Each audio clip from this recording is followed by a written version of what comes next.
Hello बच्चा लोग, क्या हाल चाल। बढ़िया। देखिए, आज स्टार्ट किया जाएगा भौतिक तथा रासायनिक विज्ञान का सबसे महत्वपूर्ण 40 क्वेश्चन लेकर आया गया है। ठीक है, आपका एग्ज़ाम लगभग 27 और 30 जून के बीच में होने वाला है।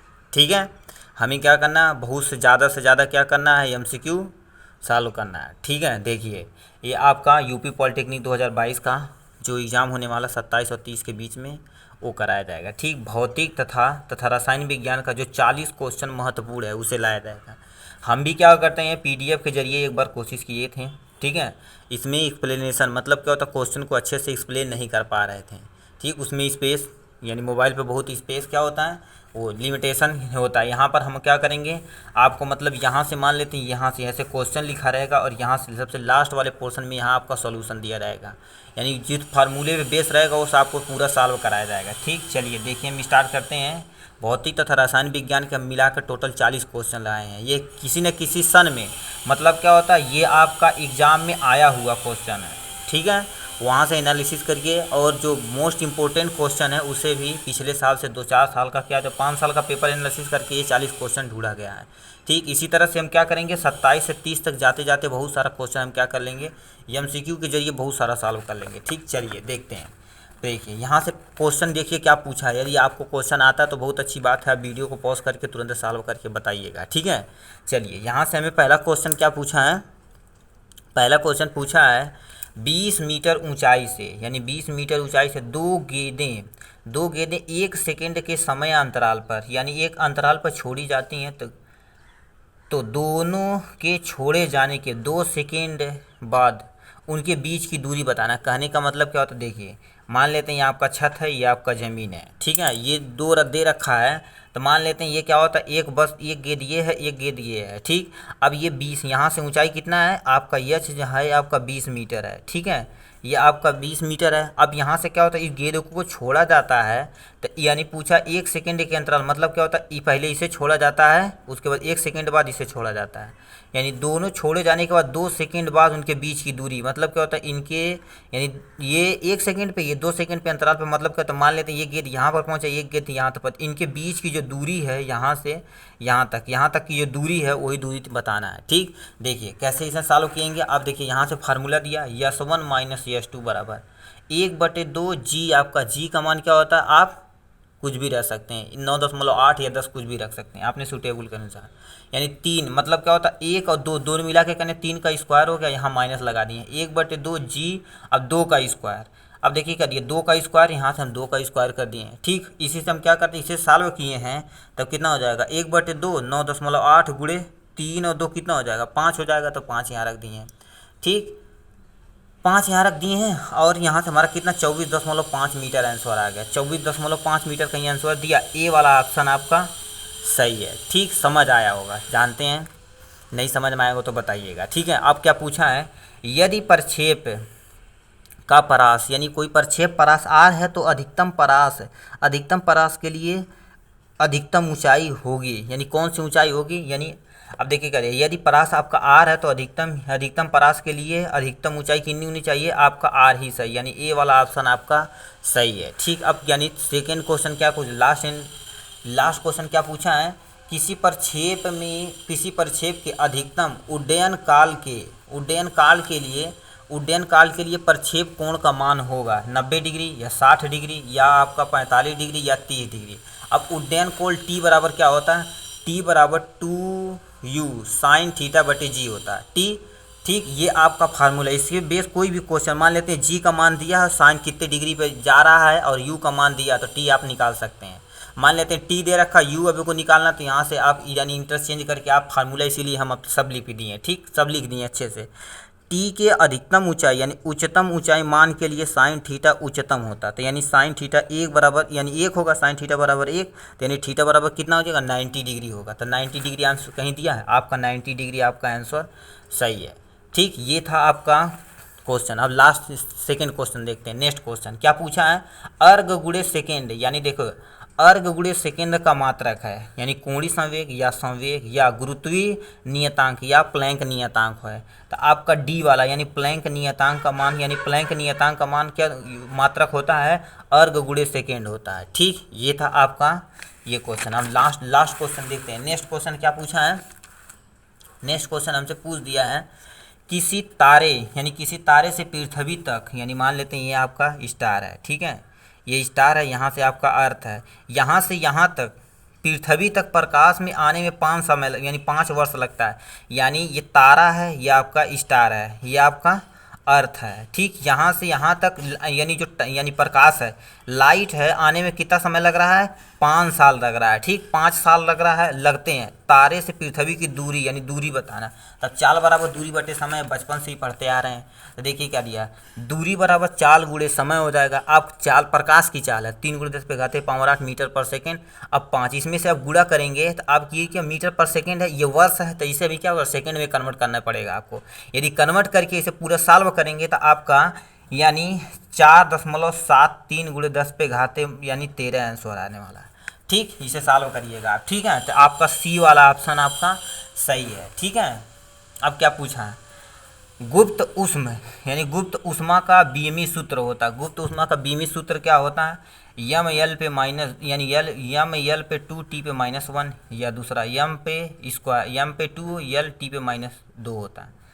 तीसरा क्या होता है, यम एल पे 3 टी पे -2 या यल पे 2 टी पे -2। तो आपका ये वाला ऑप्शन यानी गुप्त उष्मा का आपका यानी लंबाई ये टेम्परेचर है। ठीक, ये आपके यानी ये हो गया। ठीक, ये आपका आंसर है। ठीक, और नेक्स्ट क्वेश्चन क्या पूछा है, नेक्स्ट क्वेश्चन पूछा है यदि ए बराबर बी हो, यानी माना ए बराबर बी हो तो ये आपका वेक्टर का साइन है। Vector A plus vector B तथा vector A minus vector B के मध्य कोण होगा 180 डिग्री या 90 डिग्री या 30 डिग्री या 60 डिग्री। तो ये देखिएगा एक दूसरे के क्या होते हैं, ये बाबू लंबवत होते हैं, मतलब ऐसे लंबवत होते हैं, यहाँ से लंबवत होते तो आपका 90 डिग्री आपका आंसर है। ठीक, अब क्या पूछा, ये क्वेश्चन सही दिया थोड़ा सा। अब क्वेश्चन क्या पूछा है, पूछा है 75 किलो द्रव्यमान का एक मनुष्य लिफ्ट में खड़ा हुआ है। जब लिफ्ट ऊपर की ओर 2 मीटर पर सेकेंड स्क्वायर से एक समान त्वरण से गति करता है तो लिफ्ट के फर्श के द्वारा मनुष्य पर आरोपित बल होगा। आप जी का व्या क्या सकते हैं, अपने सूटेबल के अनुसार 9.8 या 10 रख सकते हैं। 10 आपका एकदम ज़्यादा आपको करना नहीं पड़ेगा। आंसर में क्या दिया है, 600 न्यूटन, 700 न्यूटन, 800 न्यूटन या 900 न्यूटन। इसके लिए आर बराबर क्या लिखें, आर बराबर जी हो गया यानी यम हो गया। यम आपका द्रव्यमान, जी आपका गुरुत्वीय त्वरण, ए आपका एक्सेलरेशन है। ठीक, यानी त्वरण हो गया। तो इसे यानी यम की तो 75 किलो का आदमी है तो 75 रख दिए। जी हमारा क्या 10 यहाँ से मिला 10 हम रख दिए। और हमारा क्या होता है 2 मीटर पर सेकेंड स्क्वायर से ए रख दिए। तो इसे आप सॉल्व करेंगे तो आपको कितना आ जाएगा, 900 न्यूटन आ जाएगा। 900 कहीं दिया है, आपका डी वाला ऑप्शन 900 न्यूटन आपका सही है। देखिए कितना इजी तरीके से हम बता दिए इसे। ठीक, अब यहाँ से क्या क्वेश्चन पूछा है और क्या क्वेश्चन पूछा है, बहुत सारा क्वेश्चन सॉल्व कर लिया जाएगा। ठीक है, क्वेश्चन पूछा है एक मोटरसाइकिल का त्वरण, यानी कोई एक मोटरसाइकिल है, त्वरण ए है। ठीक, ए आपको दे रखा है, यानी त्वरण ए 8 मीटर पर सेकेंड स्क्वायर है। यदि एक दुगने द्रव्यमान यानी क्या होता है, यानी दुगने द्रव्यमान को खराब मोटरसाइकिल एक पीछे बांध दी जाती है तो त्वरण होगा 16 मीटर पर सेकंड स्क्वायर। हमसे देखो कर दिया, इसे हम A1 मान लेते हैं। ठीक, A1 मान लिए और हमारा क्या होता है, पहली मोटरसाइकिल को M1 मान लिया, दूसरी को हम M2 मान लिए। आपका त्वरण यानी A1 हम मान लिए और A2 मान लिए। ये हमारा यानी पहली मोटरसाइकिल है, दूसरी ये है, ये खराब, इसके पीछे अटैच कर दी गई है। ये हमें दे रखा 8 मीटर पर सेकेंड स्क्वायर दे रखा, यही हमसे पूछा है। ठीक है, यानी त्वरण दूसरा त्वरण पूछा है, यानी 16 मीटर पर सेकेंड स्क्वायर या 4 मीटर पर सेकेंड स्क्वायर या 8 मीटर पर सेकेंड स्क्वायर या आपका 78 यानी 78.4 मीटर पर सेकेंड स्क्वायर। तो अब इसे देखिए हम सॉल्व करेंगे। आप देखिए करिए, M1 A1 बराबर M2 A2। तो A2 बराबर ये चीज़ 75 करेंगे तो ये मल्टीप्लाई में इधर आ जाएगा तो डिवाइड हो जाएगा, डिवाइड में लिख दिए। अब यानी M1 बटे M2 बराबर 1/2 हो गया। ठीक, 1/2 हो गया। अब यानी A2 बराबर 1/2 और M1 और M2 का त्वरण यानी ये कितना दे रखा है, 8 दे रखा, 8 यहाँ रख दिए। तो इससे ये कैंसिल हो जाएगा 4 मीटर पर सेकेंड स्क्वायर। 4 मीटर पर सेकेंड स्क्वायर कहीं आंसर दिया, आपका बी वाला ऑप्शन 4 मीटर पर सेकेंड स्क्वायर आपका सही है।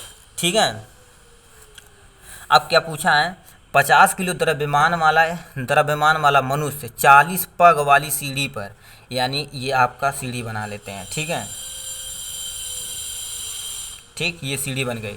अब 50 किलो का कोई यहाँ चोमू आदमी है, ठीक है, यहाँ से चोमू आदमी है, अब क्या कर रहा है, 40 पग, ये 40 पग क्या हो, यानी सीढ़ी 10 सेकेंड में चढ़ जा रहा है, ठीक, 10 सेकेंड में चढ़ जा रहा है। तो यदि सीढ़ी प्रत्येक पग की ऊंचाई, मतलब क्या होता है, ये वाली ऊंचाई कितना है, 0.2 मीटर है, तो यानी मनुष्य का सामर्थ्य कितना होगा, 400 वाट या आपका 392 वाट या 360 वाट या 390 वाट होता।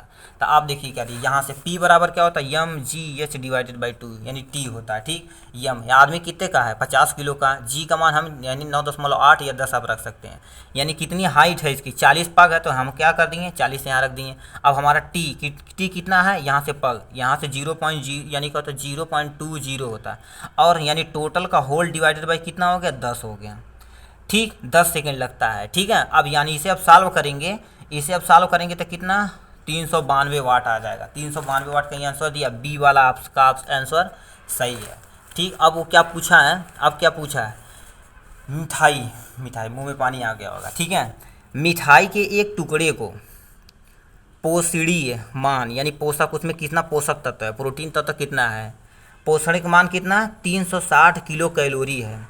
इसमें प्राप्त ऊर्जा एक 100 वाट के लैंप को कितने समय तक जलाए रखने के लिए काफ़ी होगी, जो जी का मान आपका 42 जूल पर कैलोरी दे रखा है, ठीक, यानी 1 घंटा के लिए जलाएंगे या 2 घंटा के लिए या 4 घंटा 12 मिनट या 4 घंटा 20 मिनट। तो आप देखिए क्या दिया, एच बराबर क्या होता है, एच बराबर पी टी होता है, आपसे हमसे टाइम पूछा है ना कितना, यानी टी बराबर क्या होता है, एच अपान पी हो गया, एच का मान कितना दीजिए 360 गुणे 10 पे घाते, यहाँ से यानी किलो कैलोरी तो हम कैलोरी में कन्वर्ट कर लिए, ठीक, 300 यानी 10 पे घाते 3 हो जाएगा। अब हमारा जे का मान यानी कितना हो जाएगा आपका, यहाँ से जो जूल दे रखा है, ठीक, 42 हो जाएगा। अब पी हमें कितना दे रखा, 100 दे रखा, 100 वाट, यहाँ देखो 100 वाट दे रखा, इसे आप सॉल्व करेंगे 4 घंटा कितना 12 मिनट आपका आंसर आ जाएगा, जो आपका सी वाला ऑप्शन 4 घंटा 12 मिनट आपका आंसर सही है, ठीक है। अब क्या पूछा है, यहाँ से देखिए दूसरा क्वेश्चन पूछा है, किसी उपग्रह को ग्रह के प्रेरित यानी परितः, मतलब क्या होता है, कोई उपग्रह है और यहाँ उपग्रह को ग्रह के परितः, यानी ये मान लेते हैं ग्रह, ये उपग्रह, ये से परितः घुमाने के लिए आवश्यक अभिकेंद्र बल, यहाँ से जो बल लगेगा, मतलब ऐसे घूमेगा, मान लेते कभी यहाँ उपग्रह यहाँ ऐसे जो घूम रहा है, तो अभिकेंद्र बल प्राप्त होता है, तो यानी कि किससे प्राप्त होता है, गुरुत्वाकर्षण बल से या नाभिकीय बल से या स्थिर विद्युत बल से या अपकेंद्र बल से। तो आपका गुरुत्वाकर्षण बल से ये होता है, ठीक है। अब यहाँ से क्या क्वेश्चन पूछा, एक लड़की है, एक लड़की है झूलते झूलते यानी खड़ी हो जाती, मान लेते हैं ये क्या होता है, यहाँ से झूला है, यहाँ से क्या कर रही है, इस पे बैठी हुई है, ठीक, यहाँ से लटकी हुई है। अब ये क्या करे, झूलते झूलते इसी पे खड़ी हो जा रही है, झूले पे खड़ी हो रही है, कौन खड़ा होता है, मगर क्या क्वेश्चन है, ठीक, झूलते झूलते खड़ी हो रहा है, झूले का आवर्तकाल बताना, यानी आवर्तकाल क्या हो जाएगा, घट जाएगा या बढ़ जाए, मतलब क्या होता है, यहाँ से यहाँ तक जाने में ये घट जाएगा कि इधर घट जाएगा या बहुत ज़्यादा दूर चला जाएगा, घट जाएगा या बढ़ जाएगा या अपरिवर्तित रहेगा या इनमें से कोई नहीं, यानी इसका आवर्तकाल क्या हो जाएगा, घट जाएगा। यदि खड़ी हो जाएगी तो क्या होता है, यहाँ से जाने के बजाय यहीं से जाके क्या करेगा, घुमाएगा, ठीक है, आवर्तकाल घट जाएगा। अब पूछा है सेकेंड लोलक की लंबाई होगी 9.8 बटे पाई स्क्वायर, दूसरा ऑप्शन 4.9 बटे पाई स्क्वायर, और यानी पाई स्क्वायर बटे 9.8, या डी वाला ऑप्शन 9.8 पाई हो गया। अब टी बराबर क्या हो सकता है, टी बराबर 2 पाई अंडर रूट, ये आपका अंडर रूट यल अपान जी हो गया, ठीक। अब यहाँ से देखो क्या दिया, अब यहाँ से ये जो यल है, यहाँ से हम क्या कर देंगे, यल यहाँ से निकाल देंगे, ठीक, ये यल है, यल बराबर क्या होता है, टी स्क्वायर, यहाँ से टी स्क्वायर अंडर रूट हटाएंगे, टी स्क्वायर बटे यानी 2 स्क्वायर जी हो जाएगा बटे 4 पाई स्क्वायर हो जाएगा, 4 पाई स्क्वायर हो जाएगा। तो आप ये देखिए करिए, टी हमारा कितना दे रखा है, यानी सेकेंड लोलक है, यानी 2 दूना 4 हो जाएगा, 9.8 हो जाएगा, इसे सॉल्व करेंगे तो आपका 9.8 बटे पाई स्क्वायर हो गया। तो आपका ए वाला ऑप्शन सही है, यानी 9.8 पाई स्क्वायर हो गया। अब क्या पूछा है, अब और क्या पूछा हमसे, देखिए यहाँ से पूछा है और बढ़िया क्वेश्चन, मच्छर पानी की सतह पर अंडे दे सकते हैं, ये सही है, मतलब क्या होता है, ये गढ़ई है, गढ़ई समझते हैं ना, ठीक, इसके ऊपर क्या होता है, यहाँ से यानी सतह पर अंडे सेकते थे, परंतु जल की सतह पर तेल डाल दिया जाए, मतलब क्या होता है, हम यहाँ से ऑयल डाल देते हैं, ठीक है, इतना महंगा तेल डाल रहे हैं।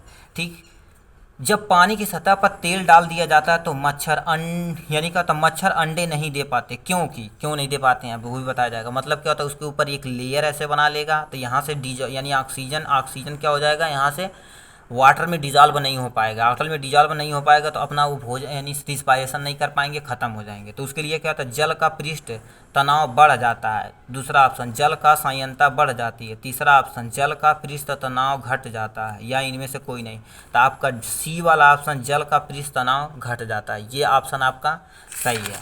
और यानी नेक्स्ट क्वेश्चन क्या हमसे पूछा है, नेक्स्ट क्वेश्चन क्या पूछा है, किसी पदार्थ के केस नली में जल ऊपर चढ़ने के स्थान पर नीचे गिरता है। मतलब क्या होता है, कोई केस नली है, मतलब क्या होता है, ये केस नली है, ठीक है, ये केस नली है। तब ये क्या करती है, पानी चढ़ने के बजाय नीचे गिरता है। क्यों गिरता है, कांच यानी किसका धातु यानी किस पदार्थ, कौन सा पदार्थ होता है, कांच का या धातु का या पैराफिन मोम का या कोई नहीं। आपका पैराफिन में है, देखो नीचे गिरने का काम होता है। ठीक, अब क्या पूछा है, चांदी व शुद्ध जल के लिए स्पर्श कोण होता है। स्पर्श कोण एक दूसरे के क्या होते हैं, लंबवत होते, तो आपका 90 डिग्री होगा। ऑप्शन क्या दिया, 120, 60, 160 या 90। आपका 90 वाला ऑप्शन सही है।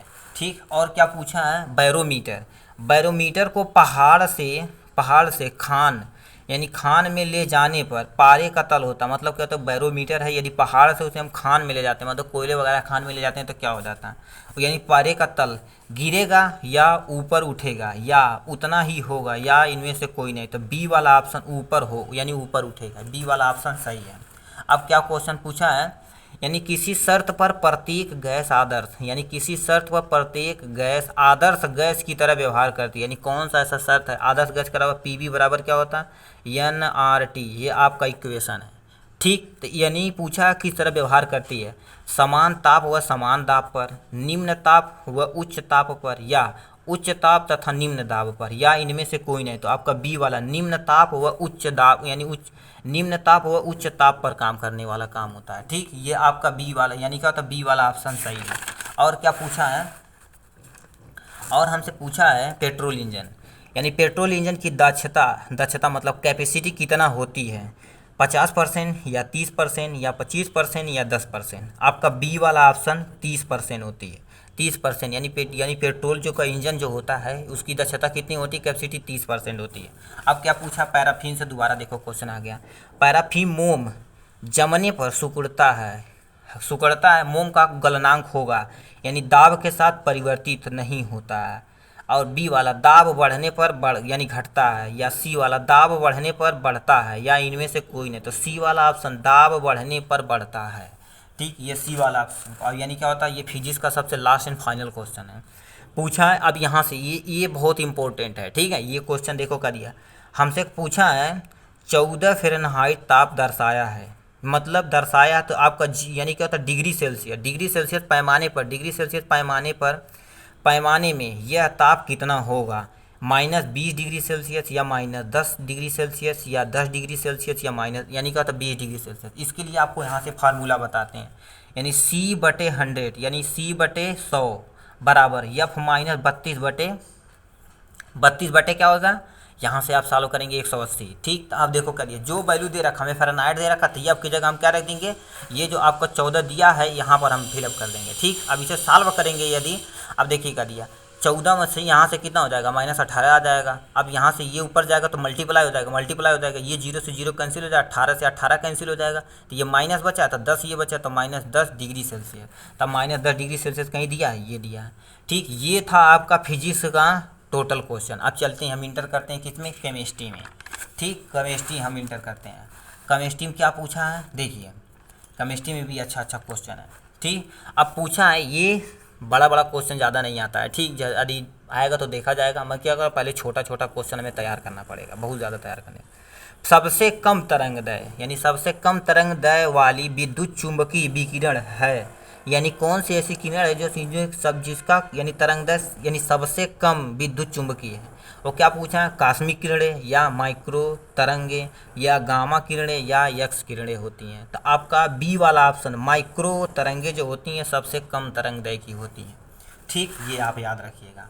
अब क्या पूछा है, किसी तत्व के बोर मॉडल, यानी कोई तत्व है बोर मॉडल के अनुसार होता है। बोर मॉडल क्या होता है, यम वी आर बराबर एन एच बटे 2 पाई। दूसरा ऑप्शन क्या दिया, यम वी आर बराबर यानी 2 पाई बटे एन एच होता है। तीसरा ऑप्शन यम वी आर बराबर एन स्क्वायर एच स्क्वायर बटे यानी 2 पाई स्क्वायर होता है। यानी लास्ट एंड फाइनल ऑप्शन क्या दिया, यम वी आर स्क्वायर बराबर एन एच बटे पाई होता। तो आपका ए वाला ऑप्शन किसी तत्व के बोर मॉडल के लिए ये वाला ऑप्शन आपका सही है। इस पे क्वेश्चन भी पूछ देता है। ठीक है, अब क्या पूछा है, किसी विकिरण की ऊर्जा तथा आवृत्ति के मध्य संबंध होता है। मतलब क्या होता है, कोई ऊर्जा तथा आवृत्ति के मध्य संबंध होगा। संबंध दिया किसने, बोर ने दिया या डी ब्रॉगली ने दिया या रदरफोर्ड ने दिया या प्लैंक ने दिया। तो आपने इसे बोर मॉडल जो देखेंगे तो इन्होंने दिया था। किसी विकिरण की ऊर्जा व आवृत्ति के बारे में बोर मॉडल ने बताया था। ठीक, अब यहाँ से देखो क्या दिए, Fe पे 2 आयन जेड आपका 26 हो जाएगा। 26 में अयुग्मित इलेक्ट्रॉन की संख्या है, यानी कोई भी इलेक्ट्रॉन की संख्या नहीं है, या 2 है या 4 है या 6 है। ठीक, ये अफबाऊ के नियम से आप करेंगे तो आपको इजी आ जाएगा। अब आपको अफबाऊ का नियम यहाँ से हम देखो लिख के बताते हैं, एकदम इजी वे में आप समझिएगा। ठीक, जैसे आपको अफबाऊ का नियम यदि नहीं आता तो क्या लिखेंगे, 1s, यहाँ से 2s, यहाँ से 3s, यहाँ से 4s, आपको यहाँ से 5s, यहाँ से 6s। इतना देखिए क्या दिया, यहाँ तक लिख लिए। आपको केवल करना कुछ नहीं है, यस हो गया, यहाँ से आपका 2p, उसके पास 3p, यहाँ से 4p, यहाँ से 5p, यहाँ से 6p।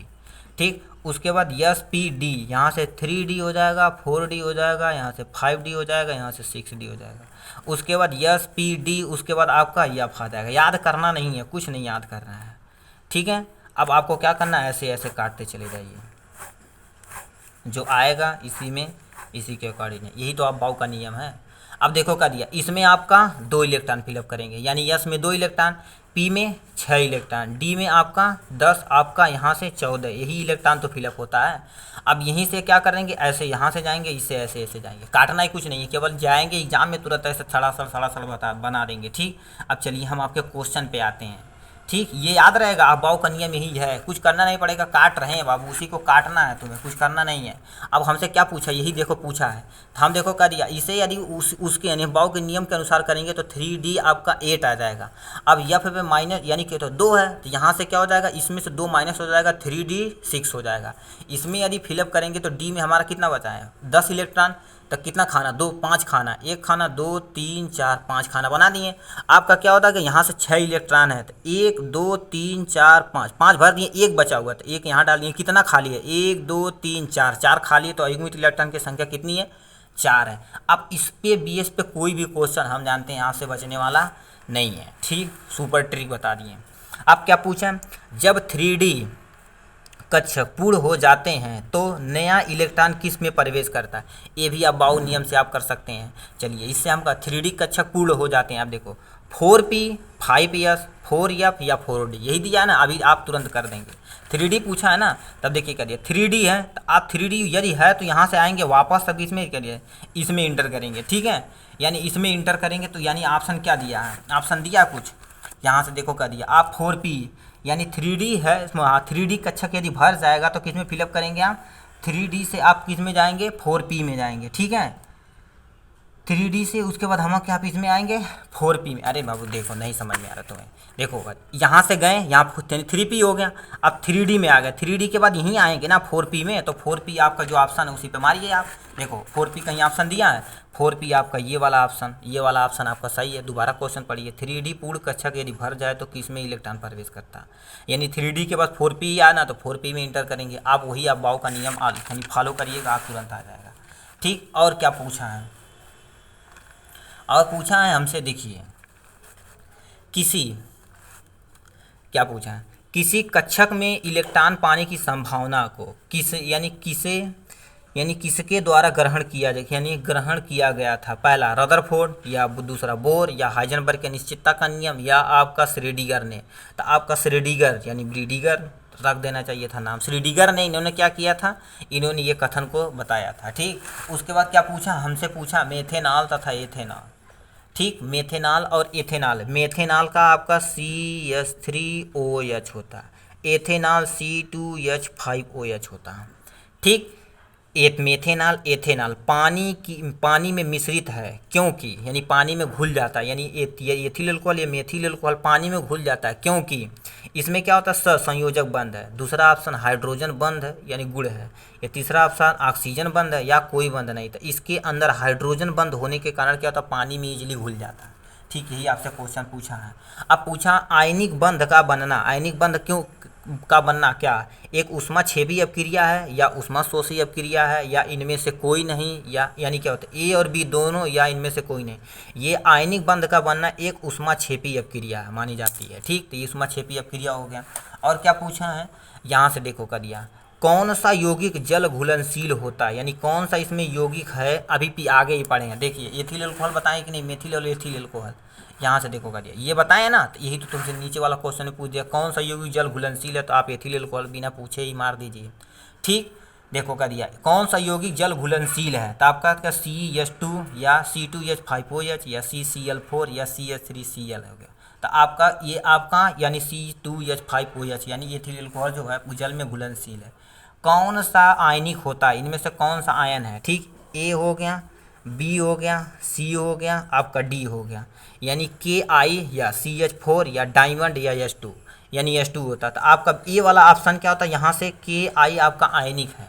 ठीक, ये समझ में आया। जब अब यानी लास्ट इन इसमें भी यानी पूछा, जब धातु तथा अधातु से संयोग करता है, यानी जो धातु जब अधातु से संयोग करता है तब धातु में होता है इलेक्ट्रॉन त्यागना या इलेक्ट्रॉन ग्रहण करना या विद्युत उदासीन या इनमें से कोई नहीं। ठीक, तो आपका जब धातु अधातु से, यानी सिंपल सा यहाँ से बताते हैं, ये आपका सोडियम हो गया, मान लेते हैं ये धातु है। ठीक, यानी कोई आप धातु लिए, धातु या धातु में जब क्या करता है, यानी धातु या जो संयोग करता है धातु होता है, इलेक्ट्रॉन त्यागने का काम करता है या ग्रहण करने का काम करता है। ये आपके लिए होमवर्क है, आप कमेंट बॉक्स में देखिए, देखिए कितने लोग होमवर्क करके आते हैं। ठीक, कमेंट बॉक्स में लिखिएगा क्या इलेक्ट्रॉन त्यागना होता है या इलेक्ट्रॉन ग्रहण करना होता है या विद्युत उदासीन या इनमें से कोई नहीं। देखते हैं आप कौन से यानी कौन पर्सन पहले यानी करता है। ठीक है, अब क्या पूछा है, और यहाँ से हमसे पूछ दिया क्वेश्चन, ज़्यादा क्वेश्चन नहीं बचा, बहुत कम ही क्वेश्चन बचा हुआ है। ठीक, आप केवल जुड़े रहिए। ठीक, अब देखो CCl4 यानी कार्बन टेट्राक्लोराइड, यानी देखो कार्बन 4 है तो टेट्राक्लोराइड, नाम ऐसे थोड़ा सा दिया जा सकता है, IPSC नाम पढ़ा दिए जाएंगे। ठीक है, समय पूछा है, यानी CCl4 है ध्रुवीय अणु या आयनित अणु या अध्रुवीय अणु या इनमें से कोई नहीं। तो आपका ये जो अध्रुवीय अणु यानी CCl4 आपका अध्रुवीय अणु माना जाता है। अब क्या पूछा है, CCl5 अणु में संक्रमण यानी हाइब्रिडाइजेशन कितना होता है, ये सबसे ज़्यादा क्वेश्चन इस पर भी पूछता है। यानी सिग्मा बांड मान लेते हैं, कोई क्या होता है यहाँ से ये ऐसे बना देगा एक बांड, कौन सा बांड, सिग्मा या पाई, डबल बना देगा, इसमें कितना सिग्मा कितना पाई, सिंगल ट्रिपल बांड बना देगा, पूछ देगा सिग्मा या पाई। अब उसी तरह से ये क्वेश्चन है, ये वाला क्वेश्चन तो सिलेक्टिवली है और हाइब्रिडाइजेशन से 1-2 क्वेश्चन कंफर्म है। ठीक, तो हमके पूछा CCl5 अणु में संक्रमण है sp2d2 sp3d या sp3d3 यानी sp2d3 हो गया। तो आपका बी वाला sp3d आपका इसमें संक्रमण पाया जाता है। ठीक, अब पूछा अमोनिया की संरचना, अमोनिया की संरचना कैसी होती है, अमोनिया NH3 होता है। ठीक, अमोनिया की संरचना कैसी होती है बताइए, त्रिकोणीय होती है या चतुष्फलकी होती है या पिरामिडीय होती है या त्रिकोणीय पिरामिडीय होती है। तो आपका ये अमोनिया का देखेंगे तो आपका पिरामिडीय आकार का होता है, पिरामिडीय आकार का होने का यानी क्या होता है, अमोनिया की इसकी संरचना होती है। ठीक, अब क्या पूछा, किस एक पर यानी किसी एक पर आवेश नहीं है, मतलब क्या होता है, ये हमें किरण दे रखा है, पूछा किस पे कोई भी आवेश नहीं है, पहला अल्फा किरणें, दूसरा बीटा किरणें या तीसरा गामा किरणें या चौथा कैथोड किरणें। आपका गामा किरणें जो है किसी यानी कि इस पे कोई भी आवेश नहीं होता है, सीधी जाती हैं, चीरते फाड़ते जाती हैं। जैसे हम सब लोग क्या करते हैं, हमें क्या होता है एग्जाम में किसी पे नहीं नज़र रखना है, कौन सी लड़की आगे बैठी कौन सी पीछे, ये भी नहीं करना है। ठीक, एकदम से चीरते फाड़ते जाना है और यानी वही सॉल्व करना है। ठीक, अब क्या पूछा, अल्फा किरणें में किसकी धारा, यानी क्या होता है किसकी धारा होती है, मतलब अल्फा किरण किसकी धारा होती है, ये भी आपका होमवर्क है। देखते हैं, देखें सबसे पहले कौन कमेंट करता है उसे हर्ट दिया जाएगा। ठीक है, दिल दिया जाएगा यार, दिल नहीं दिया जाएगा।